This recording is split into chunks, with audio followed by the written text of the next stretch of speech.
This is the S&P 500 Spider ETF SPY one-day reading for July 11th, 2024. It's currently May 29th, 2024, 10:53 p.m. Eastern Time. SPY at the time of this reading, currently $526.10, that's USD. The shuffle video for the July 11th reading was created on May 23rd, 2024 at 11:05 p.m. Eastern Time. That's the video playing for you in the lower left corner. So the overall theme and behavior for the 11th, we have a important range on a multi-day scale that's highlighted here. Usually when you see the oppression card in a theme position, it means that we're bound by a range. Occasionally it means that we break through an important range, but usually it's and if we do break through, it would be an important range that we didn't break through many times before we were oppressed by, but usually it's like we're held within that range. Behavior around the highest side, we have a rally again here, offering opportunity to open up a short position in the midst of a notable rally into the high. Off of the high, we have a sharp decline that'll take us to revisit a support level we recently met once before on important on a multi-day scale. Behavior around the lowest low, we have price swings at the low. It's interesting that this card, the Dominion card appears at the end of the day on the 10th, so sometimes this is the last day here in the post-market is really talking about the following day something important, so I think that's important, and there's a trade opportunity there at the low in the midst of those price swings. I'm advised to trade around the low and a period of sideways rotation along key support at an important support level on a multi-day scale. Now, I'm going to get into the hour-by-hour chart behavior as well as determining the timing of the highest highs, lowest lows, and best trade opportunities. But before I do that, I want to make sure you're aware. The whole purpose of the channel is to transmute some of the competitive energy of the stock market into goodwill. We do that by following the rule of karma for the channel. You go to the resources tab of our website, Tarot for Traders, and 5% of the profits from every profitable trade utilizing this information should be donated forward to one of these charities, or pick a charity of your choosing as long as you're paying 5% forward, and then 5% should be sent back to the channel through one of these links. If you're international, you can use Wise or you can use YouTube tips, and that leaves you at 90%. Make sure to spend that 90% out of love. As long as you follow those rules, you follow the rule of karma for the channel, the universe considers you an angel investor. It's going to send it back to you tenfold for following through. Blessings to all my angel investors. Let's get back into it.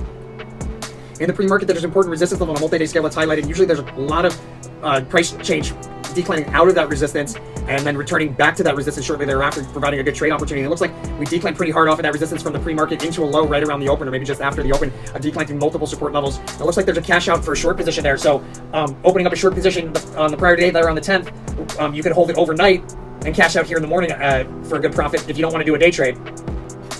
In the midst of that sharp drop into a low there right around the open, you can then also open up a long position. In the first half hour, there's a prominent move higher. We poke through key resistance, stay above it briefly, break back down through it with a full retracement, and that's the first day's high there, which it's probably a revisiting of the resistance that we saw in the pre-market, and if it's not, we'll see that resistance at some point during the day of the 11th. But there's erratic behavior back and forth through the same price level between 10 and 11. In the midst of that erratic behavior, we revisit a crest that was recently a past opportunity. It's probably in the midst of that first hour and a half. A trough just after 11 o'clock, but not nearly as low as the low from earlier in the day. And there's three pokes through a trend line there in that 11 to 12 o'clock hour. Off of that third poke, there's a sharp drop, taking us into a sideways rotation between the 12 to 1 o'clock hour. That sideways rotation ends with a fast sudden move higher, taking us into a day's high. And then off of that day's high, we have a significant decline to revisit a support level. Well, first off, there's that piece card again. I think this is probably the same piece card that we see here on the 10th. We see here on the 9th. It's probably the same piece card. So that sideways rotation between the 12 to 1 o'clock hour, whether it's before or after the big move to the upside, it's a little hard to say. It's a little unclear, but that sideways rotation should be at revisiting a support level.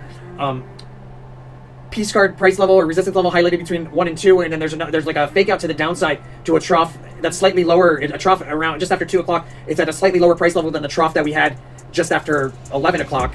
And that's like we'll break through that price level from 11 o'clock momentarily to the downside, but there's a fake out there, and there's a significant move to the upside, taking us to a day's high just before 3 o'clock at a key price level. That's probably where the Ace of Swords price level is. If we hadn't seen it already, it's going to be there just before 3 o'clock at that science card. We're bound by a range there at the close with some sideways rotation, and we drop in the midst of that sideways rotation and attempting to establish support in the post-market. The sneak preview card for the 12th is a decline that ends with a fast sudden move higher. It's also cross-reading congruency. So here at that highest high for the day there after the fake out, this highest high here just before 3 o'clock at key technical price level on a multi-day scale, probably the same price level as the Ace of Swords. That's where I want to get into a short position to hold until the following day, which we'll talk about in more detail when we get into the reading for the 12th. That's SPY for July 11, 2024. Let me know what you think by hitting that like button. As always, make sure to follow that rule of karma. We're counting on you here at Tarot for Traders. Blessings to all my angel investors. You know where to go. You know what to do. I'll see you guys on the next one.